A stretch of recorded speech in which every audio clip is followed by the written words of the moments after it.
ChatGPT va sun'iy intellekt yordamida mijoz uyiga pardani qanday qilib qo'yishni ko'rsatamiz. Birinchi qiladigan ishimiz ChatGPT ga kirib olamiz va promptni to'g'ri berish uchun mijoz uyini rasmi va o'zimiz xohlagan pardani rasmini belgilab olib, to'g'ri prompt namunasini tuzib chiqamiz. Prompt nima?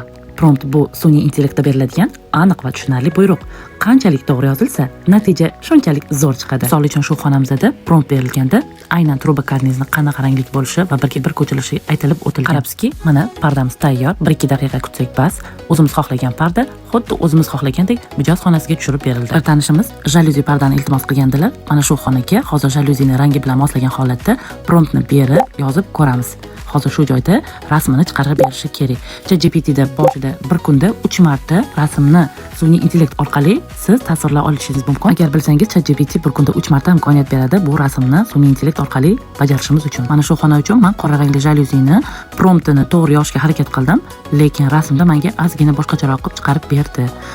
Siz qaytadan yozib tim qora jalyuzi rangini chiqarib ber desanglar, qaytadan albatta ChatGPT u narsani chiqarib beradi. Ya'ni prompt bizda to'g'ri, aniq, tiniq bo'lishi kerak.